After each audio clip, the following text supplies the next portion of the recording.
आप देखो कोई भी व्यक्ति वृद्ध होना पसंद नहीं करता।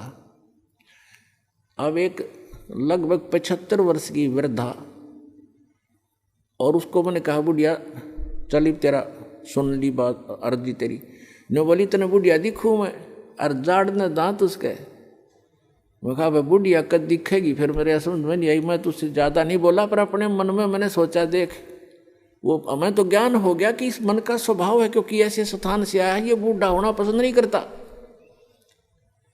ऐसे ही एक रिटायर्ड मास्टर जी था, वो कहने लगा जी ऐसे ऐसे अभी नाम लिया मैंने आज ही, और मेरे ऐसी ऐसी गड़बड़ सी रहती है। मैं बोला वृद्ध हो गई, इतनी थोड़ी बहुत ठूँ ठा तो हो ही जाती है। मैं बोला अभी बूढ़ा कहाँ हुआ, 74 साल का ही तो हूँ।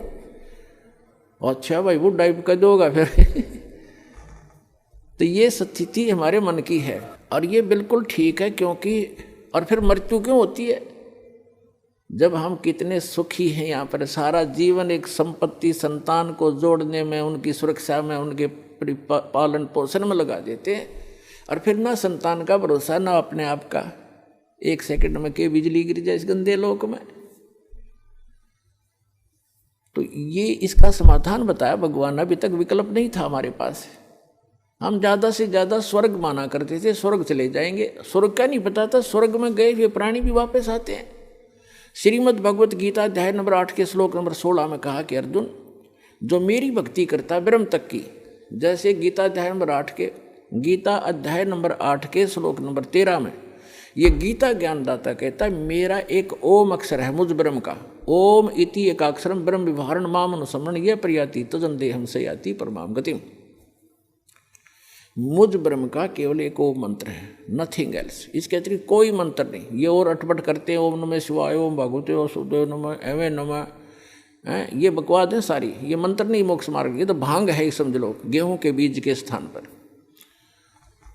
तो ये कहता है मेरा एक ओम मंत्र है, और इसका जाप करते हुए अंतिम श्वास तक जाप करता हुआ जो शरीर छोड़कर जाता है, वो ब्रह्म मुझसे मिलने वाली, ओम से मिलने वाली परम गति को प्राप्त होता है। ओम से मिलने वाली परम गति कौन सी है? ब्रह्मलोक, क्योंकि ये ब्रह्म का मंत्र है ओम।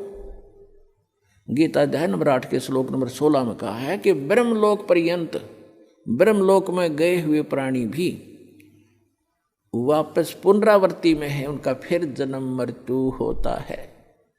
गीता ज्ञानदाता चौथे अध्याय के 5 और 9 श्लोक में, गीता अध्याय नंबर 2 के श्लोक 12 में, गीता अध्याय नंबर 10 के श्लोक नंबर 2 में गीता ज्ञानदाता कहता है कि अर्जुन, तेरे और मेरे बहुत जन्म हो चुके हैं, तू नहीं जानता, मैं जानता हूं। इससे सिद्ध है कि ब्रह्म ओम नाम का जाप करने वाले ब्रह्मलोक में गए, ब्रह्मलोक में के बाद भी जन्म मृत्यु में आए।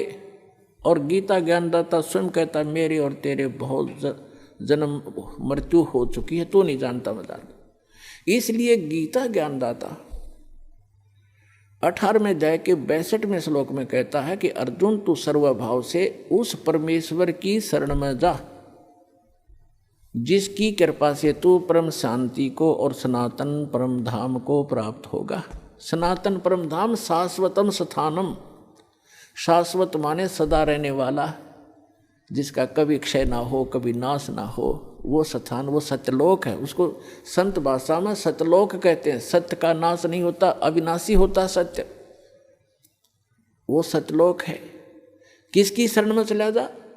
गीता अध्याय नंबर 8 के श्लोक नंबर 1 में अर्जुन ने पूछा कि हे भगवान, गीता ज्ञानदाता से कि आप जी ने 7वें गीता अध्याय नंबर 7 के और श्लोक नंबर 29 में 29 में कहा है कि जो व्यक्ति जरा और मरण से छूटने का ही प्रयत्न करते हैं, जरा माने वृद्धावस्था और मरण माने डेथ, मृत्यु, जो जरा और मरण से ही छूटने का प्रयत्न करते हैं, यानी संसार की किसी वस्तु की इच्छा नहीं रखते, ते ब्रह्म तत्विदु कर्षणम अध्यात्म अखिल च कर्मम, वो सारे अध्यात्म से और सभी कर्मों से और तत्ब्रह्म से परिचित हैं।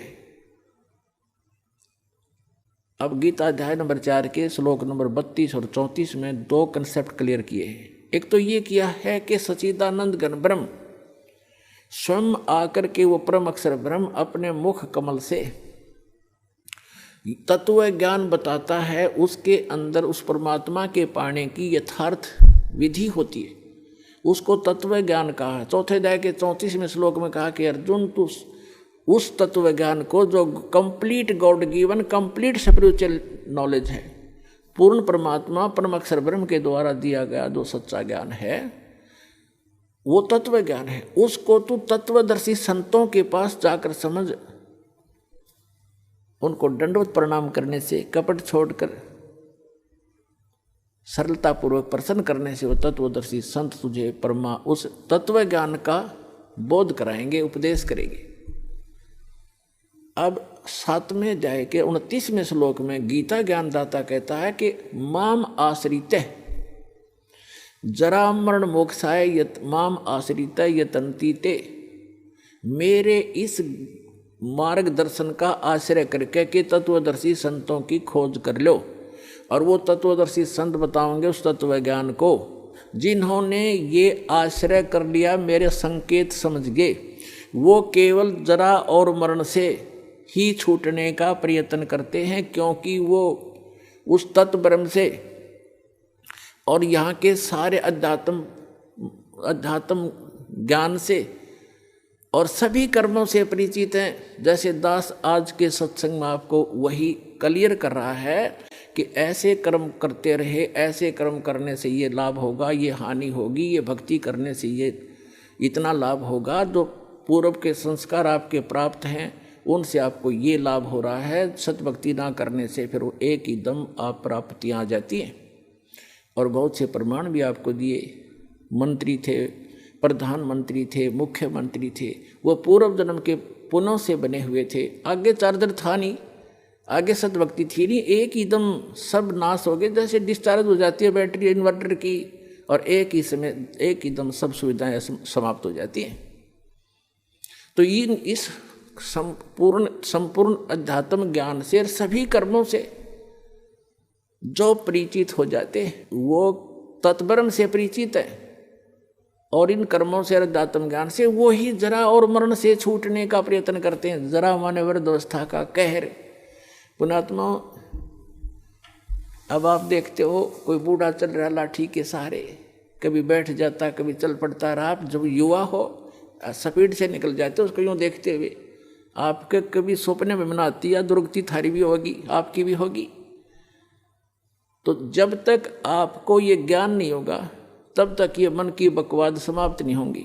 इस ज्ञान से 90% लगाम डल जाएगी इस मन पापी के, जो दास आपको बताने चाह रहा है। जो बेमतलब की रिश्वतखोरी, चोरी, हेरा फेरी ये करते फिरते सारा दिन झूठ बोलते एक पेट के लिए, और एक सेकंड का भरोसा नहीं कहाँ बिजली गिर जाए। और जब हम इस परम पिता की शरण में आ जाएंगे, आपको चार्जर मिल जाएगा, हैंडपंप मिल जाएगा, कितना जल भर लो, दूसरे का क्यों चराओ, तो अपना भरो ठाट के, कितना ठोक लियो, मटके भर के धर लियो सपेर। तो हम अविधिवत चलने से चोर उचक्के बन गए, और शास्त्र अनुकूल साधना करने से आपको यहाँ भी सुख देगा और वहाँ पहुँचावेगा आपको, जो गीता ज्ञान दाता बता रहा है। अब बताएंगे आगे। अब गीता ज्ञान दाता बता रहा है कि जो मेरा इस ज्ञान को आश्रय कर लेते हैं, तत्वदर्शी संत की खोज कर लेते हैं, उससे फिर उस तत्ब्रह्म की जानकारी हो जाती है। तत्ब्रह्म, उस परम अक्षर ब्रह्म की, उस परमात्मा की, जिसमें 18वें अध्याय के 62वें श्लोक में जिसकी शरण में जाने के लिए गीता ज्ञानदाता कह रहा है, उसकी जानकारी होती है और सभी कर्मों से परिचित हो जाते हैं, और सभी अध्यात्म कंप्लीट स्पिरिचुअल नॉलेज से वो परिचित हो जाते हैं। तो केवल वो जरा और मरण से छूटने का प्रयत्न करते हैं। जैसे बाप दास ने उदाहरण दिया कि एक बुढ़िया 80 साल की, 75-80 वर्ष की, और मुँह में दांत नहीं, और उसको मैंने कह दिया बुढ़िया पीछे हो, दूसरी को आने दे, ये बहनों को। नहीं बोली इतने बुढ़ी दिखूँ मैं, वो तेरा गजब हो, 80 साल की जाड़ नहीं। ये बिल्कुल सही है, क्योंकि हम वृद्ध होना कति लायक नहीं करते और न ही हम मृत्यु पसंद करते, और ये दोनों डेफिनेट ये दोनों डेफिनेटली होंगे, मृत्यु भी होगी और वृद्ध भी होंगे। तो पुण्यात्मा 8वें अध्याय के प्रथम मंत्र में अर्जुन ने पूछा कि हे गीता ज्ञानदाता से कि हे पुरुषोत्तम, क्योंकि उसको पुरुषोत्तम मान रहा था, वो श्री कृष्ण मान रहा था कि श्री कृष्ण ये ज्ञान दे रहा, लेकिन श्री कृष्ण के अंदर यूं काल बोल रहा था गीता ज्ञानदाता। उसने पूछा कि किम तत्ब्रह्म, किम अध्यात्म, किम कर्म पुरुषोत्तम। तो उसने पूछा कि वो तत्ब्रह्म क्या है जिसको जानकर, और क्या वो अध्यात्म ज्ञान है, उसके विषय में गीता ज्ञानदाता 8वें अध्याय के 3 मंत्र में कहता, श्लोक में, कि वो परम अक्षर ब्रह्म है। वो परम अक्षर ब्रह्म है, गीता ज्ञानदाता से अन्य है वो भगवान, जो सर्व सुखदायी है, सर्व पाप नाशक है, और जो शाश्वत स्थान प्रदान कराने वाला है। इसलिए 18वें अध्याय के 62वें श्लोक में कहा कि अर्जुन तू सर्वभाव से उस परमेश्वर की शरण में जा,